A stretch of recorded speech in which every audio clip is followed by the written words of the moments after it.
Então, vamos lá, pessoal. Vamos dar início à nossa sequência da disciplina de bacias hidrográficas, hidrologias e manejo de bacias hidrográficas. Hoje, com o tópico bacia hidrográfica. É uma sequência de aulas que nós vamos fazer para entender a lógica do processo, sempre pensando na máxima da disciplina, que é criarmos o senso crítico e em cima do conhecimento e usar isso em prol, no nosso favor, em prol dos projetos de pesquisas que vocês estão apresentando, tanto no mestrado quanto no doutorado. Então, se você for analisar a definição clara do que é bacia hidrográfica, vai ser que é uma região definida topograficamente, aí está em vermelho, em preto, drenado por um curso de água ou um sistema conectado de curso de água onde toda a vazão do efluente seja descarregado num único ponto, que vai ser chamado foz ou exutório. Ali está em preto topograficamente, porque vocês vão ver hoje que necessariamente a gente não tem que seguir, você não precisa delimitar a bacia hidrográfica como topograficamente. Tem outras formas de definir, mas a usualmente empregada é a topograficamente, porque é a mais barata, mais fácil e hoje está de fácil acesso. O que vocês precisam entender é que a gente vai ter uma sequência de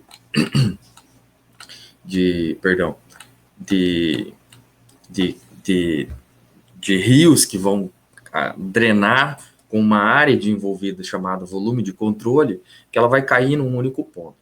E isso, vocês vão perceber que a gente tem uma série de implicações para que isso ocorra, e série de implicações na ocorrência ou nas intervenções que a gente vai trabalhar em cima desse assunto, que vão definir o que eu vou fazer. Vocês também podem ver, conforme está o mapinha ali, que a gente vai ter o conceito de regiões hidrográficas, que é diferente de bacia hidrográfica. A região hidrográfica pode ser uma parcela da bacia hidrográfica, que você vai dar foco, ou senão também pode ser um conjunto de bacias hidrográficas que a gente vai dar o foco. Então, resumidamente, nós vamos delimitar uma região que ela tem influência direta por si só, e esse conjunto de água drenada ou sistemas hídricos dentro dessa região que nós vamos delimitar, ela vai caminhar para o único ponto de drenagem que vai ser a nossa foz. Isso é a definição de bacia hidrográfica. Mas por que a gente vai estudar a bacia hidrográfica e não pontualmente em determinadas situações? Pelo que a gente viu a aula passada, vocês vão ver que tudo que a gente fizer, lembra que eu usei o termo, onde o homem mete a mão, tem consequência futura, tanto para bem quanto para o mal. Então, vocês vão ver que na bacia hidrográfica, quando você estuda ela como um todo e entende a lógica do processo, de como ela funciona, vocês vão ver que tem consequência. Isso tanto no planejamento, construção, operação de projetos de aproveitamento hídrico, que é o que a gente comentou. Lembra que foi comentado que nós temos situações que nós temos excesso de água, que daí você tem que fazer obras acessórias para controlar essa vazão excessiva. Você tem situações que você tem falta de água, que a gente também vai fazer obras acessórias para compensar isso aí. Mas nós temos situações que nós vamos querer fazer reservatórios para poder abastecer uma irrigação, ou facilitar a navegação. Então, tudo que a gente mexer nessa bacia hidrográfica, ela vai ter consequência lá na frente. Talvez não ao montante que nós vamos ver, mas a jusante com certeza vai dar. Isso, entre outras coisas, pode ser avaliado no regime de cheias. Vamos dar um exemplo. Na região lá do Baixo Araguaia, depois nós vamos entender essa questão de alta e baixa, na bacia hidrográfica do Rio Araguaia, constantemente você tem, lembra que nós vimos a aula passada, você tem um fluxo do rio, que ele naturalmente, ele vai ter a época de cheia, ele vai ter a época de vazante, a época de cheia, de seca, e depois ele vai ter a época de enchente. Então, esse fluxo de rio, ele é quase obrigatório para todas as bacias. Ele vai seguir, claro que cada um tem suas particularidades, cada um vai ter um regime hidrológico diferente, mas ele vai seguir essa lógica do processo. Então, se você faz, por exemplo, uma intervenção numa bacia hidrográfica, seja a jusante, perto da foz, que você vai fazer o barramento desse rio, você pode, entre outras coisas, controlar o regime de encheias, ou até bloquear o regime de encheias, porque na região do Baixo Araguaia, lá onde fiz o meu doutorado, que era aquele gráfico justamente que vocês observaram lá na aula passada, que tem marcadamente a região de alta, baixa, vazante, seca e cheia do Araguaia, eles estavam propondo uma hidroelétrica de fio d'água, que chama. Para quem não sabe, uma usina hidrelétrica de fio d'água, ela faz o quê? Vamos pensar em Itaipu. A Itaipu, você fez uma barragem enorme, gigantesca, para colocar o eixo da turbina em pé, na vertical. Então, a água desce em cima do reservatório, a captação é lá em cima, ela desce por um canal, ela vai passar, movimenta a turbina e gera energia. A usina de fio d'água, ela tem a lógica um pouco diferente, você não precisa fazer barragens muito altas, mas você coloca a turbina deitada no leito do rio. Então, assim, o próprio fluxo de água do rio, claro que isso tem uma série de variáveis, vazão do rio, se atende, se não atende, o regime de cheias, se atende, se não atende, enfim, uma série de variáveis, mas a lógica do processo é que a turbina está deitada, então você não precisa fazer um grande reservatório que vai impactar um monte de situação, comunidades ribeirinhas, vai abranger, vai ter um entorno maior de envolvidos, para que possa vir a prejudicar ou ter um impacto nas condições do ecossistema aquático significativos. De todo modo, não importa que ela tenha um impacto reduzido, ela tem um impacto positivo ou negativo, e é isso que é a bacia hidrográfica. Quando você faz o estudo da bacia hidrográfica, é para você entender a lógica desse processo. Além disso, você tem que pensar que a bacia hidrográfica também ela é uma interligação de diversas seções fluviais de um rio. Então, assim, beleza, eu parei um rio, ou não importa se eu fiz uma barragenzinha, ou parei uma PCH, que é uma pequena potencial hidrelétrica, vai ter consequências, mas quais são as consequências que é o detalhe. E, além disso, a própria intervenção vai fazer a operacionalização do balanço hídrico. Veja, se você tem uma situação que você está, vamos pensar de novo lá no Araguaia, lá, que foi minha tese. Você tem um rio que marcadamente ele enche em alguns meses do ano, tem a vazante, a seca e depois a cheia. Então, tá bem marcadinho isso aí. Então, se você tem muitas comunidades ribeirinhas que começam a invadir esse entorno, e lá é o que acontece, que moram literalmente na beira do rio, você vai ter situações que é aquela tragédia anunciada, né? E eu presenciei isso na época do doutorado.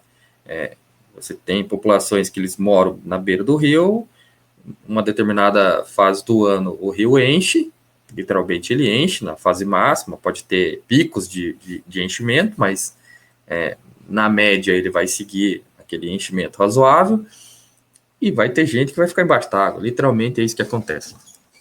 Então, quando você faz uma barragem, você pode inclusive controlar esse tipo de situação. Beleza? Controlar esse balanço hídrico desse rio, porque é o caso de Itaipu, que se você está com muita água, você aumenta a vazão do fluxo das turbinas, ou abre o vertedouro para a água escoar e circular nesse meio, para você não alagar tanto a situação, o entorno. Seca, você também pode fazer a mesma coisa. Se você está com déficit hídrico, você diminui o aproveitamento hidrelétrico, mas usa o reservatório como contingenciamento. Então, veja que desde 1997 foi instituída a Política Nacional de Recursos Hídricos, e lá na Política Nacional de Recursos Hídricos já se pressupõe a gestão de bacias hidrográficas como unidade de planejamento. Então, legalmente, independente da vontade de um município ou outro fazer qualquer tipo de intervenção, o planejamento tem que ser feito ao longo de bacia hidrográfica. Por quê? Porque o limite da bacia hidrográfica lá, quando nós vamos for determinar essa bacia hidrográfica, ela transcende o limite de município. Então, não adianta, por exemplo, nós estamos aqui em Palotina, a sede da universidade aqui. Não adianta o município aqui falar que agora vai fazer um reservatório ou uma captação de água, e a gente vai discutir isso mais para frente, expressiva na bacia, porque eu vou prejudicar o meu vizinho, que é o município que está abaixo de mim, e em muitos casos eu também posso prejudicar o vizinho que está para cima da minha captação. Do mesmo modo, não adianta Maripá, por exemplo, que é a cidade vizinha aqui, que abraça quase todas as bacias aqui de Palotina, vai fazer alguma intervenção lá que possa dar prejuízo aqui para a bacia.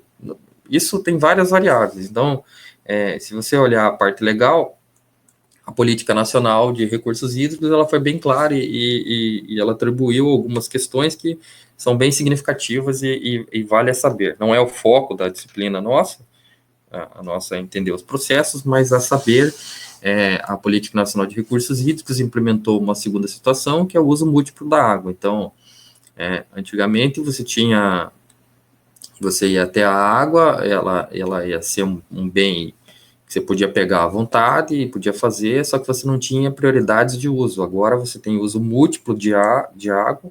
É claro que você tem os aspectos legais de prioridades de uso de água, mas a política ela institui que você pode fazer diversas coisas. Então a água não é mais só para consumo humano, ou para eletricidade, ou para reservatório, ela para o meio rural, industrial e também para lazer. Então, quando você vai pensar em planejamentos, tem que abraçar todas essas questões e levar em consideração todas essas questões. A outra questão é água como bem finito e vulnerável. Então, você tem uma quantidade, que é o que a gente vai ver, e comentou a aula passada, que tem situações que agora você já está trancando, pensando no bem da população. Então, vamos pensar há uns anos atrás, acho que 2018, 2017, que você estava com uma situação que também estava com uma falta de água, em São Paulo lá, tem muitos reservatórios. Vamos pensar no Paranapanema. Paranapanema divide a bacia do rio Paranapanema, ela divide o estado de São Paulo com o Paraná. Então, no estado de São Paulo, eles montaram uma política que eles conseguiram licenciar a questão de tanques redes, que é essas gaiolas de peixes flutuantes que ficam nesses rios maiores, para produção. Então, São Paulo tinha muito, Paraná, por conta do licenciamento ambiental mais rígido, até que não tinha tanto, bem menos, comparado com São Paulo. O que aconteceu? Em 2018, 2017 ou 2018, com a crise hídrica lá, principalmente pegando o sudoeste, as bacias hidrográficas lá, não só no Paranapanema, eles baixaram muito os níveis de reservatório. Então, o que aconteceu lá? Por prioridade, a água estava sendo usada para dessedentação animal e consumo humano. Então, por exemplo, o pessoal que produzia peixe nessa situação foi proibido. Por que aconteceu? Porque aonde eles produziam secou, então eles tinham que mudar os tanques redes, as gaiolas para outro ponto, e foi literalmente proibido. Então o pessoal não tinha água para produzir, porque a prioridade era consumo humano. Então você veja que a política nacional ela estipulou essa questão de prioridade e também estipulou que a água é um bem infinito. E também, além disso, ela estipulou o valor econômico para a água, né? Então, hoje, aqui no Paraná, pelo menos, ainda não se paga a água, você paga a outorga de água, mas você não paga tratamento, você não paga ainda a utilização. Você tem um gasto para você fazer um pedido de outorga de água, mas você não paga o quanto de água você pega. Então, ainda, né? Eu acredito que em algum momento vai chegar ao ponto de se outorgar e dar valor econômico para da mesma forma. A Sanepar, que é a companhia de tratamento de água aqui no Paraná, ela te cobra o tratamento, mas ela não te cobra a água por si só. Quando ela começar a cobrar a água, a conta de luz vai saber quanto que vai subir. E a última coisa que a Política Nacional de Recursos Hídricos trabalhou é que a gestão de recursos hídricos é descentralizada e participativa. Então, você vai ver a figura dos comitês de bacias hidrográficas. Uma vez que está criada a bacia hidrográfica, ou as várias bacias hidrográficas, ou um conglomerado de áreas de bacias hidrográficas, que daí vai ser região hidrográfica, vocês vão ter, aqui no Paraná, nós vamos ter a bacia do Paraná 3, bacia do Paraná 2, bacia do Piquiri, bacia do Ivaí, e várias outras bacias. Então, cada bacia tem um comitê, e esse comitê de bacias, ele é gerido pelo gestor público, mas com participação da iniciativa privada e outros atores que são diretamente envolvidos na bacia para poder fazer essa gestão participativa, assim, de certo modo, dessa bacia. Positivo? Aqui estão as bacias hidrográficas do Paraná, as principais, as grandes bacias hidrográficas. Vocês vejam que a bacia hidrográfica ela vai fazer uma ramificação, apanhado de ramificações de bacias, e essa delimitação de bacias é o que a gente vai começar a fazer. É claro que se você pegar cada pontinha desse ou cada balanço hídrico, é uma microbacia, e vocês vão ver, isso não é uma regra, mas é que vocês vão ver que a lógica do processo se repete para todas as bacias. Positivo? Então, como a gente está falando, a própria gestão de bacias, ela é dada por bacias hidrográficas e não por limite territorial. Aqui está aquela portaria que eu publiquei ano passado, que eu mostrei para vocês ano passado, do IAT, que tornou a área crítica a bacia do Rio São Camilo, que é uma microbacia, ou uma bacia pertencente à bacia maior, que é a bacia hidrográfica do Rio Piquiri.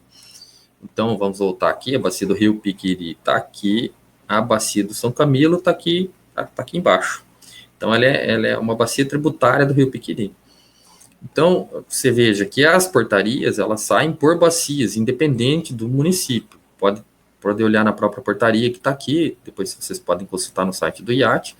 Está aqui Palotina, Maripá, Nova Santa Rosa. Por quê? Porque essa bacia, ela envolve, entre outras questões, nesse trecho que está delimitado como área crítica, 3 municípios. Está aqui Palotina, está aqui embaixo Maripá, e aqui no cantinho está Nova Santa Rosa, os tributários de Nova Santa Rosa. Então, você veja que a lógica do processo de bacias hidrográficas é você entender que qualquer intervenção que você faça em qualquer tributário aqui, ele tem influência direta no cara que está abaixo e, dependendo da situação, no cara que está acima. Aqui está um ponto mais detalhado, mas você veja o seguinte, ó, aqui está Maripá. Então, se você catar pela legenda dessa bacia aqui, dessa figura, você vai ver que neste ponto aqui, que é a junção de outros 2 tributários pequenos, aqui outros rios menores, tem gente querendo pegar a 500 cúbicos por hora. Então, se você pensar metros cúbicos por hora, então se você pensar 500 metros cúbicos por hora, são 500 mil litros de água por hora que vai ser tirado desse rio. Então, assim, dependendo do porte que tu vai fazer, do investimento e do porte dessa bacia hidrográfica, você prejudica toda essa galera que está aqui embaixo. Então, assim, quando eu vou pensar em fazer em obras de infraestruturas ou qualquer tipo de manejo que eu vou adotar nessa bacia, e vocês vão ver que isso tem influência direta, entre outras coisas, perfil de solo, a declividade da bacia, ela vai influenciar diretamente nisso aí, a uso e ocupação desse solo que está sendo feito, ela vai influenciar, mas ela tem influência direta no que vai acontecer para baixo. Em 2011, 2011, eu fiz um trabalho na bacia do Rio Açu, que eu trabalho na área predominantemente de aquicultura, então eu fiz um levantamento de toda a produção, pessoal que estava com produção numa bacia hidrográfica, todas as bacias hidrográficas de Palotina, mas uma especificamente chamou atenção, um detalhe, para vocês entenderem como é que é a lógica do processo. Eu fiz levantamento de todos, como se fosse esse mapa aqui, de todos os usuários da bacia, mas que trabalhavam com aquicultura. E eu percebi, entre outras perguntas, nós estávamos fazendo um questionário com os produtores, E lá num tópico específico do questionário estava que se o produtor teve mortalidade ou teve doença de peixe. Tinha duas perguntas. Você teve mortalidade na sua produção? Se sim, não. Qual foi o motivo? Daí tinha várias opções e o cara colocava lá doença, se fosse o caso. Então, o que a gente percebeu quando foi lançar os dados num sistema de informação geográfica, que é o que a gente vai abordar mais para frente? A gente percebeu que é o seguinte, tinha um ponto que apareceu aqui, num ponto, vamos pensar aqui nessa bacia hidrográfica em tela aqui, não é a questão, mas se fosse nessa bacia, a gente teve um ponto, em determinado ponto da bacia hidrográfica, que a gente teve um produtor que apresentou uma doença.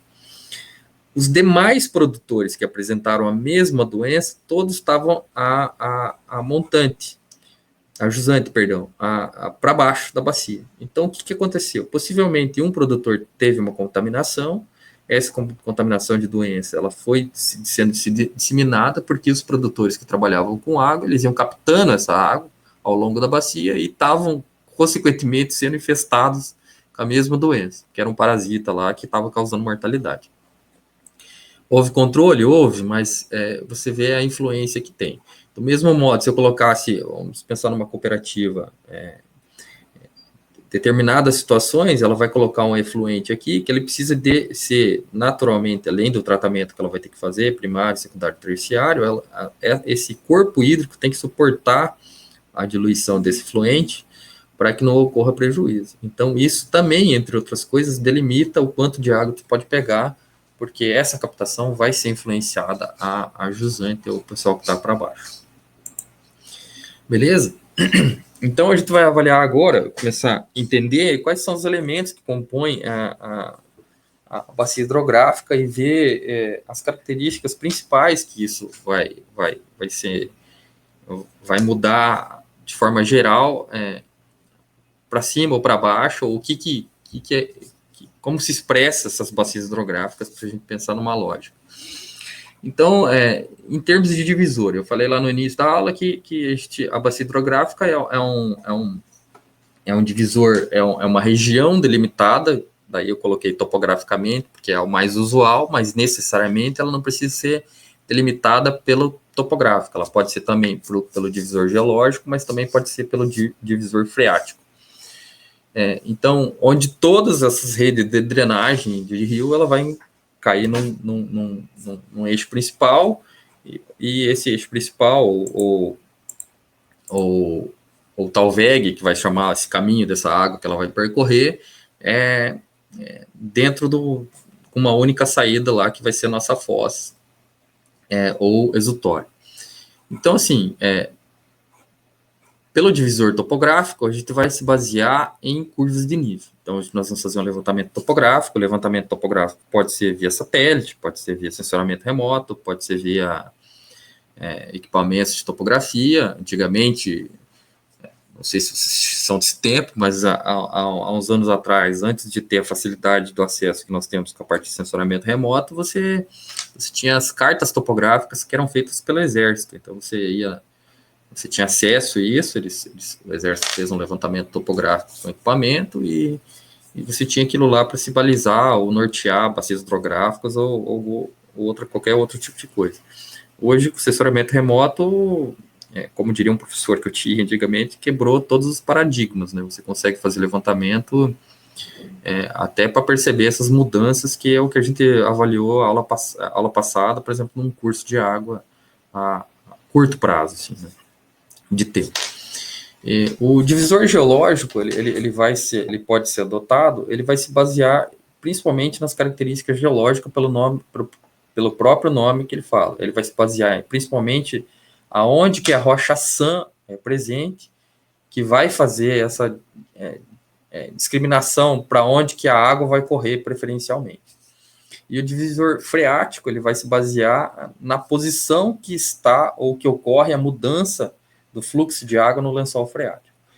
Tanto o geológico quanto o freático são alternativas que dá para você fazer esse controle de mudança de curso de bacias hidrográficas, ou delimitação de bacia hidrográfica, mas eles são caros. Então, o que usualmente se faz é usar o topográfico baseado nas curvas de nível mesmo. Então, uma vez definida a nossa bacia hidrográfica, a gente vai ter um volume de controle dessa bacia hidrográfica. Nós vamos ter o volume de entradas de água e o volume de saídas de água, mais o volume armazenado. Pensando naquele balanço hídrico lá, ciclo hidrológico que a gente observou.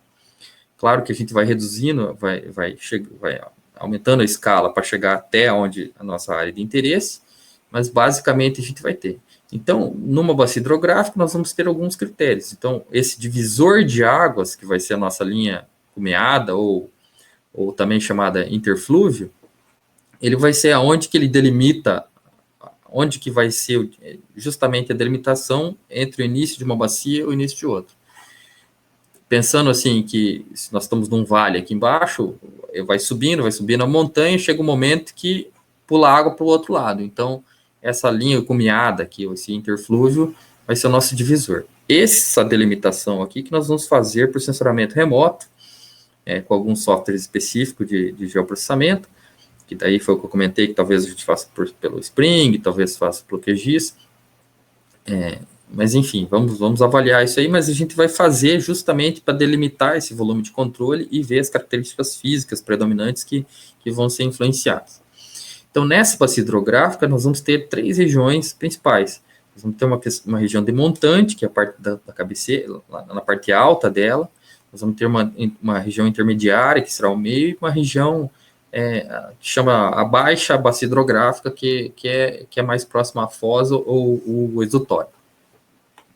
Beleza? Vocês vão perceber que não importa a bacia hidrográfica, a lógica do processo ela se repete, não importa também o tamanho. Claro que tem situações que são particulares, mas a lógica e a ideia se repete e ela tem uma interligação direta com outras áreas de conhecimento, por exemplo, com a geologia do processo. Beleza? Então, aqui está uma representação topográfica de terreno, ou se vocês também quiserem chamar, um modelo digital de terreno, que você pode fazer ou por satélite, ou com equipamento topográfico, um RTK da vida, ou até uma estação total, dependendo da área que você quer abranger e do tempo que você quer ter de levantamento para você conseguir fazer. Mas você consegue hoje fazer na modelagem topográfica, uma estação total, um modelo digital de terreno desse perfil aqui, com essas características. Então, partindo pela máxima que a água não sobe morro, vocês vão ver que uma vez eu tendo meu divisor topográfico, ou minha linha, minha representação com curvas de nível, então se você, para o pessoal que não é da área, cada linha dessa aqui representa 1 metro de desnível. Então, linhas mais próximas uma da outra quer dizer que eu tenho uma região mais íngreme, linhas mais afastadas umas da outra, que está aqui embaixo, eu tenho regiões mais planas.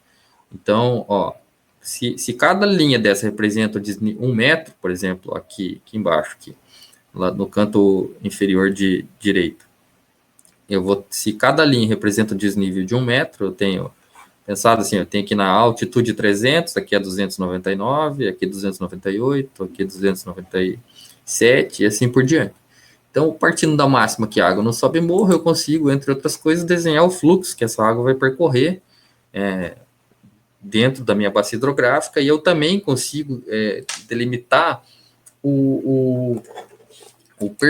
a minha linha de cumeada dessa minha bacia hidrográfica. Por quê? Porque se a água não sobe morro e eu sei que em determinada altitude é a máxima altitude, então, por um lado, a bacia cai para um lado, vai ser uma bacia hidrográfica, para o outro, do mesmo modo, que vai chegar um momento que a altitude não tem mais para onde subir, só desce. Então, se pensar em modelo digital, hoje a gente já consegue perfeitamente fazer isso aqui. Eu até gostaria de ter pego um vídeo, vou ver se eu trago na próxima aula, eu tentei achar agora no início da aula, não encontrei, mas a gente montou uma caixa de areia aqui virtual, que ela faz esse cálculo e desenho de curvas de nível para um modelo digital. Então, o que ela faz? Ela modela o terreno atual que você está, então você vai mexendo com a caixa de areia, e se a gente tivesse essa aula presencial, eu ia ligar ela para a gente fazer isso, mas eu vou mostrar o vídeo. Então, conforme você vai desenhando a superfície topográfica, esse modelo digital, ele se adapta ao que tu quer. Então, a lógica do processo é a mesma. Então, vamos pensar aqui que eu estou na altitude máxima, dentro de um ponto. Então, para cá é uma bacia hidrográfica, para lá é outra bacia hidrográfica. Do mesmo modo aqui. Então, eu tenho uma altitude máxima, pensando em altitudes. Ó. Então, essas curvas de níveis, depende da bacia hidrográfica, você pode delimitar ela de metro em metro, de 2 em 2 metros, 5 em 5 metros, 10 em 10 metros, de 20 em 20 metros, e assim por diante. Vocês vão ver que tem várias formas de você representar essa superfície topográfica, essas corzinhas aqui que vocês estão vendo, que cada cor representa uma altitude. Então, vocês vão ver que a lógica é a mesma. Você vai subindo, chega um momento que você chega no topo, só depois começa a descer de novo. Então, a delimitação dessa bacia hidrográfica, ela muda a partir do momento que você volta a cair na bacia. Então, as linhas de cumeada seriam aqui, dessas bacias hidrográficas representadas, e você consegue facilmente traçar o caminho da água como uma representação topográfica de terreno. Positivo? Então, outra questão a gente vai ter a classificação desses cursos de água, porque nós vamos ter duas situações. Vocês vão ver que os cursos de água vão seguir a lógica da bacia hidrográfica, mas nós vamos ter duas categorias, uma região dentro da bacia hidrográfica, que vão ser de águas torrenciais, vamos pensar assim, que vão ser os cursos de águas que vão ter grande variação nas descargas sólidas e líquidas, ou seja, eles têm grande influência no volume. Vocês já vão entender a lógica do porquê que tem grande influência, e vão ser aqueles trechos que você tem uma velocidade de água maior e declividades maior. E vocês vão ter uma região que são chamadas fluviais, que é propriamente flúvio-rio, né? Que você vai ter uma erosão regressiva desses pontos. São trechos que tendem a ter uma decomposição mais expressiva, você vai conseguir uma navegabilidade maior, ao passo que é diferente das torrenciais, onde o pessoal geralmente seria naquelas regiões, o pessoal faz rafting, e essas outras questões aí, que você vai ter uma vazão maior, uma velocidade de corrente maior de água, fluxo de rios mais encaixados e quedas. Então, a lógica, vocês vão entender a lógica pelo formato da bacia hidrográfica.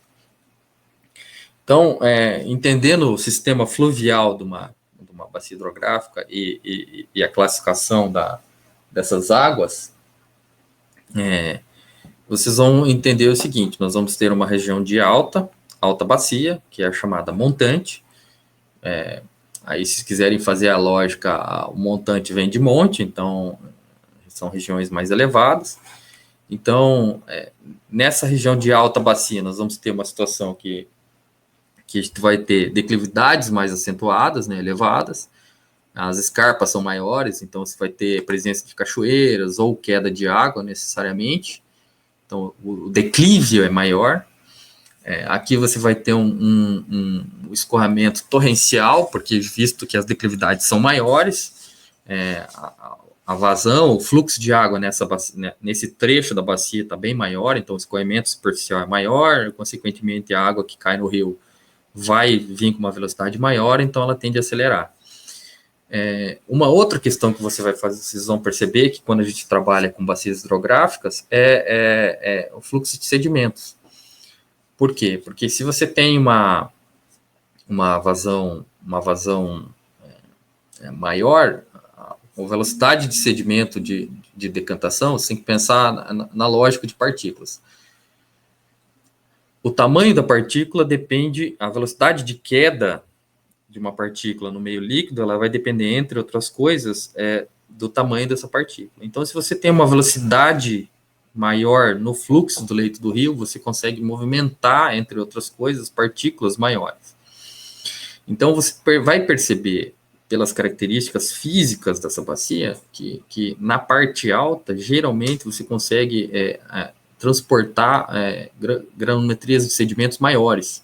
Então, você vai perceber cascalhos nessas regiões que estão sendo movimentados, matacões, que são aquelas pedras mais arredondadas, assim, e dependendo do tamanho, eles são constantemente carreados para outras regiões.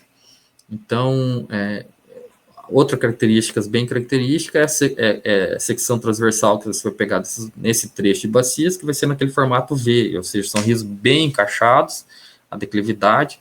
Então, vamos pensar na lógica, você tem uma nascente que está saindo, ou mesmo o descongelamento de algumas geleiras e no alto de algumas bacias hidrográficas, que ela vai pegando velocidade a partir do momento e ela vai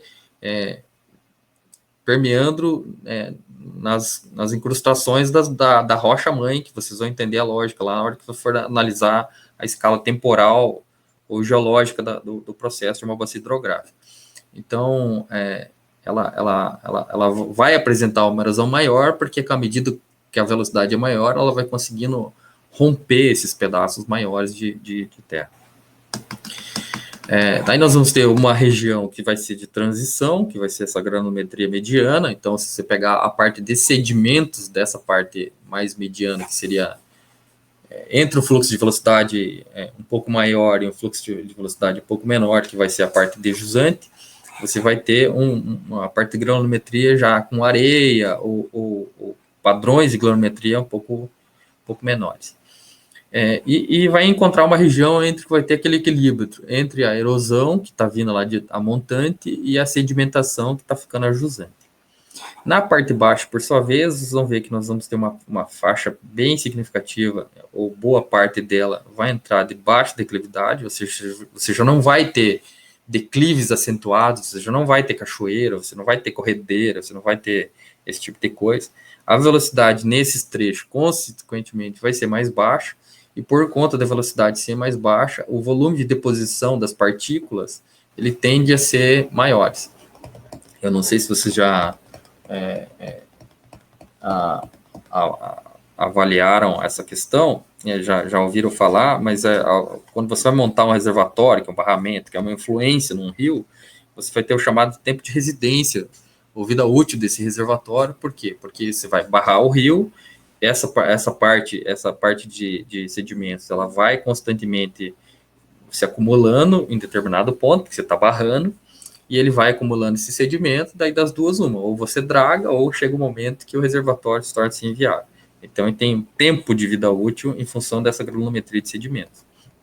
Então, pense numa barragem, o que você fizer, você montou uma barragem, o que tu fizer, a montante dessa barragem, que é a parte alta, ela tem influência direta, né, no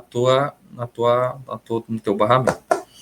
Então, continuando nessa parte baixa aí, nós vamos ter, na baixa bacia, nós vamos ter regiões fluviais mais abertas, aparecimento de lagos e, consequentemente, maior sedimentação. Positivo? Então, quando você cata o perfil longitudinal e o transversal de uma bacia hidrográfica, nós vamos ter a seguinte característica: nós vamos ter um decaimento exponencial no primeiro trecho, talvez no primeiro terço dessa bacia. Não é regra, tá? Pode ser que algumas bacias se comportem diferentes, mas a lógica do processo é a mesma sempre. Então, na região mais alta, que é o primeiro terço, você vai ter declividades acentuadas e com rios bem encaixados e com velocidade alta, porque a declividade é maior, então, consequentemente, essa água vai ganhar maior velocidade. No segundo trecho, que é o médio, vai ser uma região entre a região de vale, talvez algumas corredeiras, uma região com média velocidade, a parte de erosão também média, a parte de sedimentação também média, e daí é inferior leitos de rios mais abertos, com sedimentação alta, que daí você vai ter aquelas questões mais de erosão e outras questões assim. Positivo? Então, esse é o perfil lógico de uma bacia hidrográfica. Então, quando você faz uma pesquisa na internet, assim, de catar os artigos, você avaliar diversos artigos científicos, quando você cata os artigos que trabalham, e a gente vai fazer esse tipo de análise com a avaliação de bacias hidrográficas, você cata, essa aqui é a bacia do perfil longitudinal do rio Ivaí. Quando você cata outra bacia, fora Piquiri, por exemplo, bacia do Ivaí, você percebe que o comportamento da bacia hidrográfica é literalmente o mesmo. Você vai ter uma região maior, você vai ter uma queda na região de altitude, daí você vai ter uma região de vale. Essa linha aqui, que você olha, a linha preferencial, ou a linha lógica da bacia, ela vai se repetir para praticamente todas elas, não importa o tamanho da tua bacia hidrográfica. Claro que tem particularidades, mas a lógica do processo é você ter o primeiro terço uma declividade maior e os segundos 2/3 uma declividade bem menos acentuada. Aqui eu tenho o exemplo de duas bacias hidrográficas, elas são aqui do município de Palotina, que foram avaliadas no livro que eu escrevi com o professor Luciano. Você vai perceber, essa aqui é a bacia do rio São Camilo, e essa bacia aqui é do rio Pioneiro. Então, quando você analisa aqui o rio São Camilo, em termos de declividade, essas duas bacias aqui, elas são tributárias do rio, da bacia do rio Piqueri, ou seja, elas fazem parte aqui do escopo de bacias hidrográficas, ou microbacias, se vocês quiserem chamar, daqui do município de Palotina, que vai englobar Maripá e Nova Santa Rosa. Então, você vai ter a seguinte situação, se não me engano, eu acho que essa é do azul pela conformação, mas enfim, você vai ter, vamos pensar em termos de altitude, você vai ter a região de cabeceira, que vai estar na altitude 480 a 500 metros de altitude em relação ao nível do mar. Aí vamos pensar a legenda aqui, ó, ela está com 3,8 quilômetros. Então, nesse tamanho aqui, ela tem 3,8 quilômetros. Então, se você catar numa área de 3,8 quilômetros de distância, nessa legenda de mapa aqui, para regiões mais baixas, então, o que você vai ter em 3,8 quilômetros? Você tem a altitude, 480 a 500, até uma altitude de 300, 320, que seria essa região mais amarela. Então, veja que nós vamos sair de 500 metros de altitude para 300, dá 200 metros de altitude de desnível nesse primeiro terço da bacia hidrográfica. Os demais trechos, ele vai ter uma região, ela vai tendo queda, dependendo da situação, mas até que chega lá no segundo terço da bacia hidrográfica, que ela vai ter, são regiões mais planas, que a cota quase se repete, e seria uma região bem mais de planície. Se você catar essa outra imagem com altitudes, com mudança de altitudes relativas em função da bacia hidrográfica, mas a lógica se repete. Você tem regiões de 400 a 380 a 400 metros de altitude na cabeceira, passa 2 km e pouquinho, 3 km de distância, você já cai para 200, 300 metros de altitude. Então, cai praticamente 100 metros de altitude em 2 km, 3 km. Então, perceba que, assim, independente da bacia hidrográfica, a lógica do processo quase se repete. Esses são apenas dois exemplos. Uma outra questão que vocês vão observar é que a uso e ocupação dessa bacia hidrográfica no município, ou como está sendo usada essa bacia hidrográfica, ela também vai influenciar. Isso é um fator preponderante para a gente avaliar no tocante ao planejamento da nossa bacia hidrográfica, ou planejamento, não vamos falar em planejamento de bacias, porque não vai competir, mas vamos falar em ações que você vai fazer, qualquer tipo de intervenção que você vai fazer na bacia. Então, a lógica do processo, ela influencia. Então, pensando na escala evolutiva, para vocês entenderem como é que se define uma bacia hidrográfica, puxando um pouco para a geologia, o rio, predominantemente, ele vai modelar essa bacia hidrográfica. Então, assim, ela vai ter uma nascente lá no topo, lá das altitudes maiores, e ele vai permeando nas rochas, vai carreando essa parte de sedimentos maiores, e lá na parte baixa da bacia vão ser sedimentos maiores ou vai correndo a deposição. Então, quando você faz um paralelo com a geologia do processo, nós vamos ter duas situações. Vocês vão ter a situação que são sólidos residuais, onde vão ocorrer os fenômenos de intemperismo aqui, físico, químico, biológico, no topo das bacias. Você vai ter uma região que vai ter solos transportados. Esses solos transportados, eles vão ser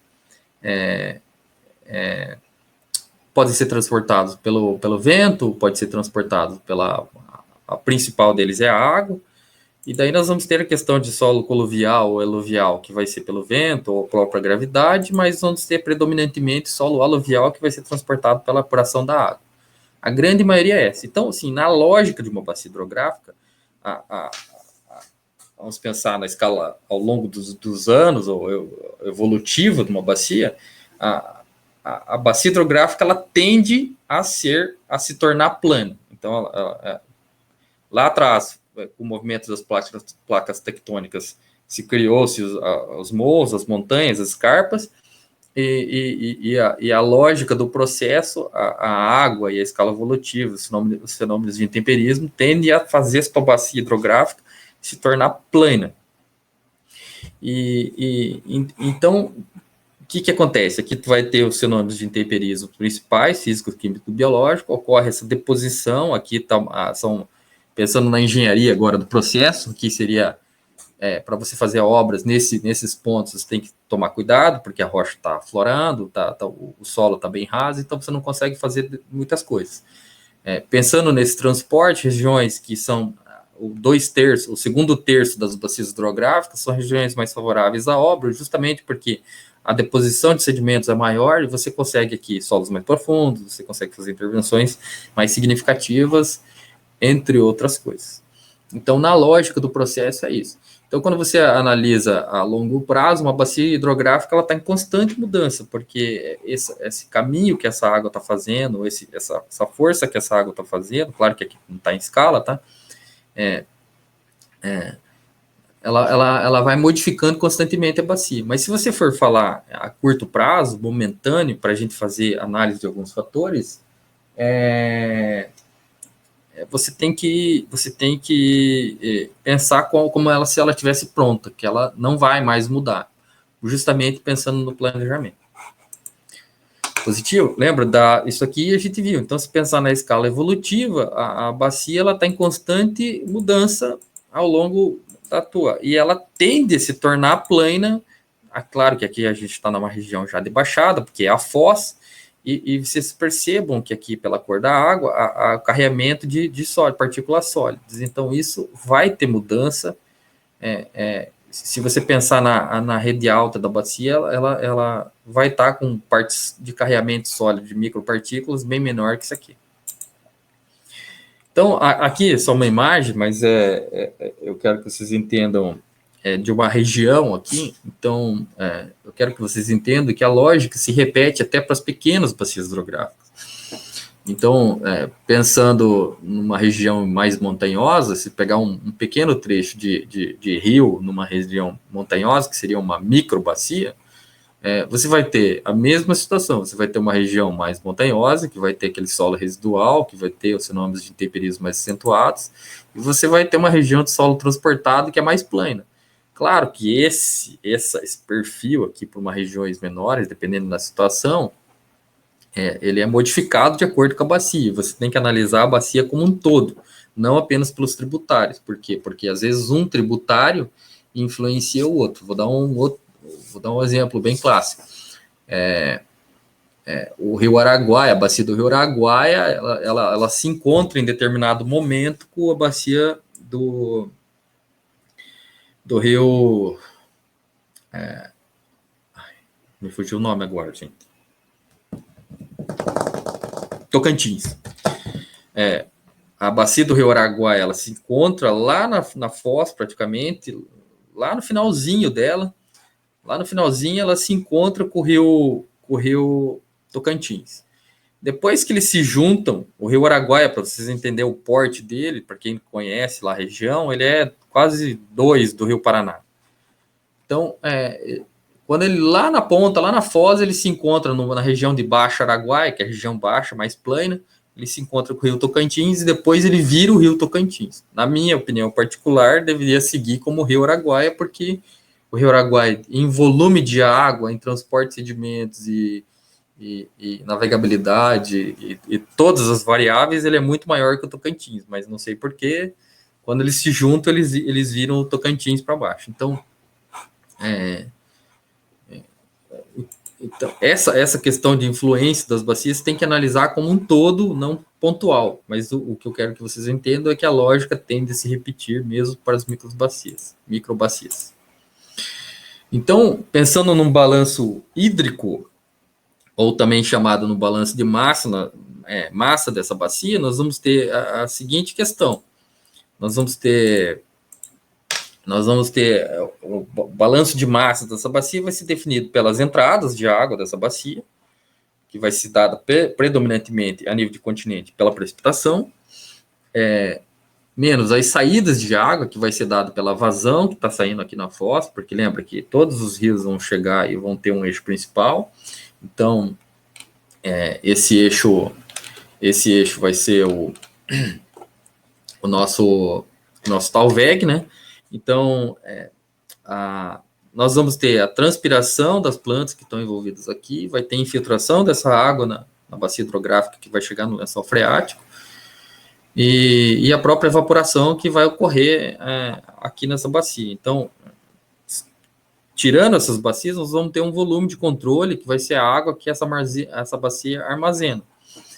Então, essa análise de bacia, esses parâmetros, a gente vai observar ao longo da disciplina, avaliar eles pontualmente, como se quantifica, que é o que vai definir essa bacia hidrográfica como um todo. Então, a vantagem de você avaliar esse tipo de questão... Só um pouquinho, toma uma água.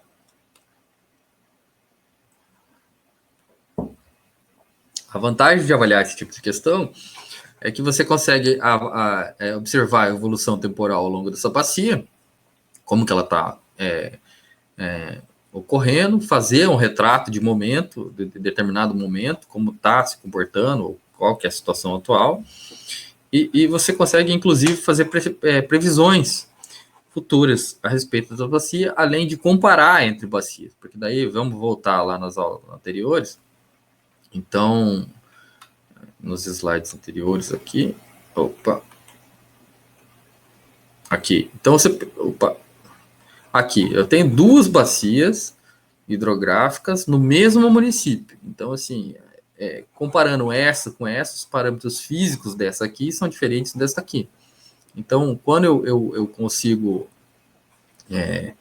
fazer essa comparação entre bacias, entre os parâmetros físicos que a gente ou fisiográficos que a gente vai observar na próxima aula, eu consigo dar usos diferentes para esse tipo de bacia. Positivo?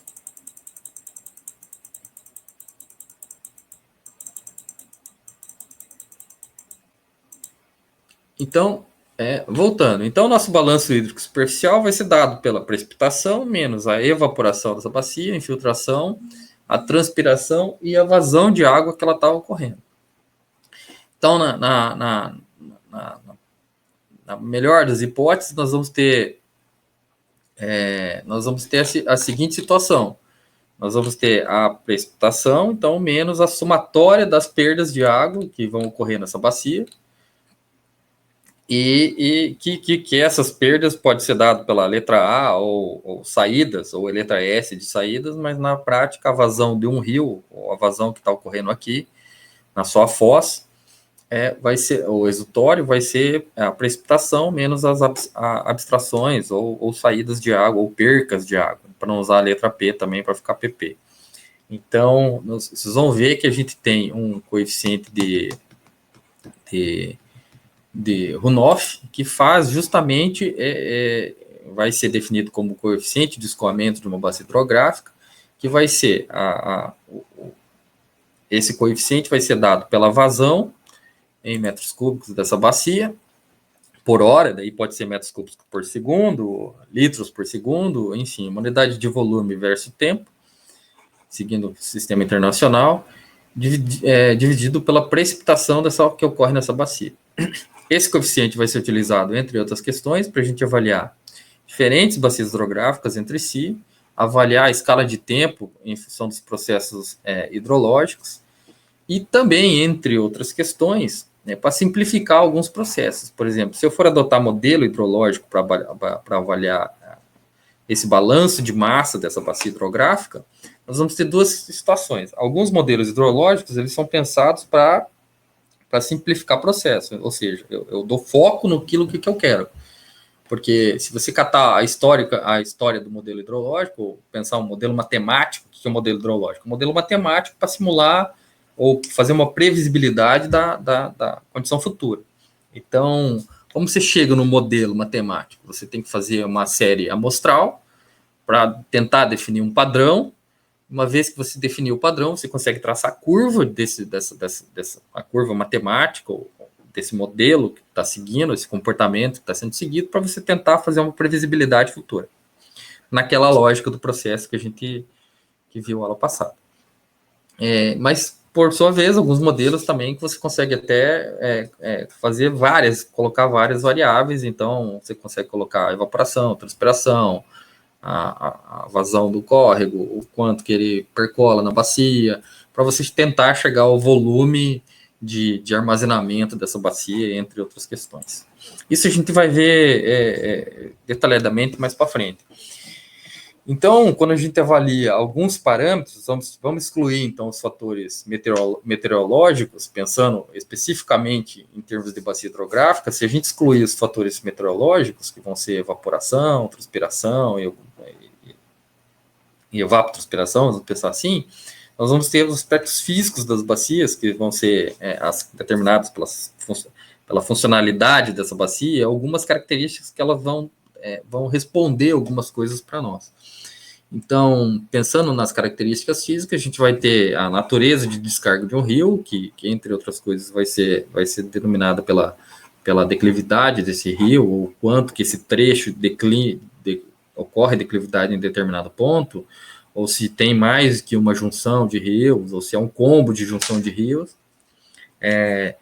Parâmetros de condicionante de vazão, justamente pensando se você tem várias entradas, vários rios se interligando para formar um maior, para criar uma ordem de bacia hidrográfica. A comparação, você vai conseguir fazer essa comparação entre bacias. Além disso, você vai conseguir analisar em determinadas situações fenômenos passados pelo uso de ocupação dessas bacias, entre outras coisas, e também, pensando nisso, fazer uma previsibilidade de ocorrência de determinadas situações. Por exemplo, enchente, vazão, porque, veja, vamos pensar assim na lógica.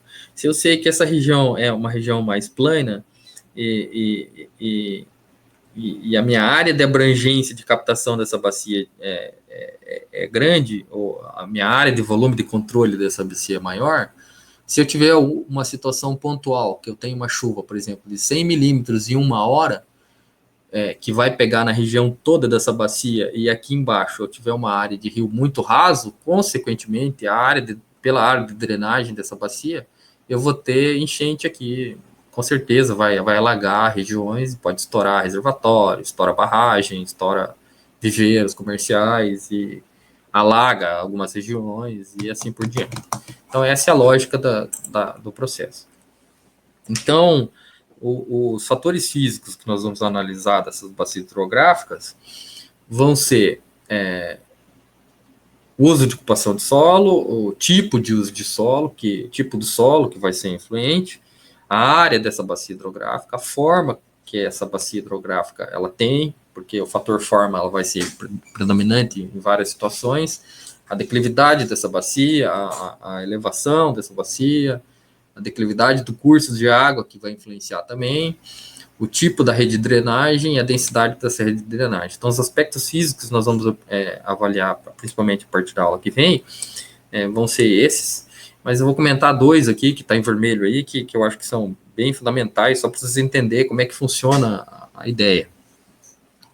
A ideia é a lógica do bacias hidrográficas. Então, pensando em uso e ocupação de solo, então nós vamos voltar para aquela bacia aqui, que é a bacia do Rio Pioneiro, aqui no município de Palotina. Então nós vamos ter aqui em amarelinho a ocupação por área agricultável, em verdinho, deixa eu colocar, acho que está aqui, opa, volta. Nós vamos ter em verde claro, a verde escuro, a parte de mato ciliar, quanto que ela vai ter de mato ciliar. Nós vamos ter a parte de reserva legal, a parte de reflorestamento, a parte de uso urbanizado e assim por diante.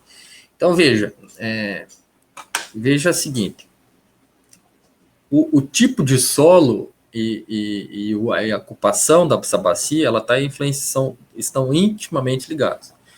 Porque vamos pensar que eu tenho uma bacia que ela tem uma declividade, vamos tirar aqui a coisa, ela tem uma declividade acentuada no início dessa bacia, e se ela fosse com características de solo arenoso. Solo arenoso, ele vai ter um volume de partículas medianos, então se você não tiver uma cobertura significativa, ou se você tiver um manejo de solo adequado nessa bacia que fosse de solo arenoso, você ia ter um carreamento ou escorrimento superficial maior aqui por conta do tamanho das partículas e por conta dessa ocupação desse solo aqui. Uma coisa é você ter uma agricultura com um sistema de terraceamento, outra coisa é você ter um monte de árvore que originalmente tinha aqui, que ia segurar, de certo modo, esse carreamento de água, de partículas sólidas para essa bacia. Então, a ocupação dessa bacia, ela nos importa, além do formato de solo. Porque se você pensar em solo, pela classificação de partículas de solo, nosso solo ele vai ser caracterizado por pedregulho, areia grossa, areia média, areia fina, que vai ser 0,1. Aqui você faz análise de solo pelo peneiramento, depois você faz pelo teste de sedimentação. Daí você vai ter areia fina, silt e argila. Então, lembra que eu comentei, na parte alta da bacia tende a você trabalhar com esse tipo de predominância de solo, tá? E na parte baixa, que seria a região mais de sedimentação, as partículas menores, com velocidade de queda menor. Até pelo próprio teste de análise de solo, ele faz a premissa dessa velocidade de queda das partículas em função do tamanho de partículas. Então, um solo ele vai ser dado o nome pela maior parcela de componentes que ele tem esse solo. Então, solo arenoso quer dizer que a predominância desse solo é de areia. Então, o solo franco-argilo-arenoso quer dizer que tem um componente de razoabilidade de argila com uma parcela arenosa. Siltiosa quer dizer que predominantemente é de silt e assim por diante. Então, veja que a declividade da bacia, mais a ocupação dessa bacia, mais o componente solo dessa bacia, ele vai influenciar diretamente naqueles fenômenos, entre outras questões, vamos voltar lá, da ocorrência desse tipo de situação. Então, com certeza, a ocupação dessa bacia aqui influenciou diretamente no carregamento dessas partículas aqui, ao ponto de você chegar e ter tanta deposição de partículas aqui, que você trancou esse trecho do rio e a água literalmente passou por cima para o outro trecho para tornar ele reto. Então, veja que nesse trecho aqui, literalmente abandonou esse trecho. O rio abandonou esse trecho, porque pelas curvas aqui, as partículas foram sendo depositadas aqui, foi depositando, até o momento que trancou uma parcela do rio. Essa parcela passou por cima do rio e a água encontrou o caminho mais fácil para circular aqui, em vez de dar toda essa volta, e assim por diante, e o que ocorreu aqui também. Então, você tinha uma parcela que dava uma voltinha aqui, fazia toda essa volta, foi depositando partícula sólida, até o momento que a água passou por cima e desistiu de dar aquela volta toda e seguiu o caminho mais reto. Então, esse tipo de situação é consequência do uso e ocupação dessa bacia hidrográfica, além do solo aqui, a influência do solo, que nessa região é mais arenoso. Positivo? Então, quando a gente analisar como um todo, claro que a gente vai avaliar todos os parâmetros aqui, das bacias hidrográficas, mas daí nós vamos ter uma situação que é a própria ocupação do solo. Quando você analisa a ocupação, a gente tem uma situação muito interessante, porque você tem a cobertura natural do solo, que se fosse uma cobertura usual, você teria uma questão de evapotranspiração de 40%, o escoamento superficial não seria mais que 10%, a infiltração em torno de 25% e a percolação profunda em 25% se só. Então, você teria esse combo aqui numa situação de cobertura vegetal natural, se fosse ocorrer. Quando você tem uma índice de ocupação de superfície em torno de 10 a 20%, você vai ter a situação que você tem 38% de evapotranspiração, já aumenta só escorrimento superficial para 20%, a infiltração subsuperficial vai cair na ordem de 21%, e a profunda também cai na ordem de 21%. Quando você tem uma ocupação, área de superfície impermeável, com maior número de residências, você vai ter em torno de 35% a 50% de uma superfície impermeável, dependendo da região, você vai ter a seguinte situação: 35% de evapotranspiração, o escoamento superficial já sobe na ordem de 30%, então essas partículas vão carregar mais, a infiltração profunda cai para 15%, em média, né? E a subsuperficial vai cair em 25%. Quando você tem uma situação de 100% a 75% de superfície impermeável em algumas regiões, você tem evaporação de 30%, escoamento superficial sobe para 55%, a infiltração profunda cai para 5% e a subsuperficial cai para 10%. Então, é evidente que se você tem uma questão dessa aqui, que a água não mais percola e ela tem que ir para algum lugar. Então, se ela não percola mais, ela vai correr por cima da superfície, se ela evapora menos. Então, esse volume de água, então, a previsibilidade que ocorre em determinadas situações que você tem a superfície permeável ao longo de cidades, dependendo do perfil dessa bacia hidrográfica que está essa cidade, vamos pensar lá, voltando na imagem da bacia hidrográfica, então vamos pensar que a cidade estivesse localizada nessa região baixa ou mais plana, o que acontece? Se você tem escoamento, você não tem como a água percorrer. Se você já tem a situação que o rio já está mais baixo, já é mais raso pela própria sedimentação do rio e pela conformação da bacia, e você tem uma chuva torrencial aqui com expressivo volume, que essa bacia hidrográfica, essa bacia hidrográfica, ela vai captar toda essa água aqui nessa chuva que está ocorrendo e vai jogar aqui para esse leito de rio, que aqui está mais raso e a cidade está localizada nesse ponto aqui, e ela não tem ainda infiltração, você está colocando variáveis a mais na tua lógica do processo, é evidente que vai correr situações que vai alagar tudo. Então, por isso que, por exemplo, entre outras coisas, Palotina, que no nosso caso, você não tem região de alagamento. Por quê? Porque ela está numa região de alta bacia, se pensar aqui a lógica do processo, uma região na parte alta, onde a declividade em alguns trechos da bacia vai ser alta. Então, a água que escorre, mesmo no trecho impermeável do município, ela vai cair no córrego, no leito, na bacia ou na microbacia que ela está envolvida aqui, entre suas fases. Aqui é a bacia do Rio Santa Fé e aqui é a bacia do Rio Pioneiro. Então, ela vai cair essa água nessa região, que seria a parte alta da bacia, e vai embora, e segue a vida. Então, a influência maior, vamos pensar assim, dessa bacia hidrográfica, dependendo da situação e dependendo da chuva, ela vai se dar aqui mais na parte de baixo, que é o que acontece com algumas cidades especificamente. Positivo? Então, basicamente, a aula de hoje era para a gente abordar alguns conceitos e começar a criar esse senso crítico, e a aula que vem, a gente vai começar a avaliar, então, os aspectos físicos especificamente, para a gente começar a fazer conta como quantificar e abordar essas características físicas de bacias. Positivo? Então, por hoje é só, pessoal. Lembrando que a aula que vem nós não vamos ter aulas síncronas.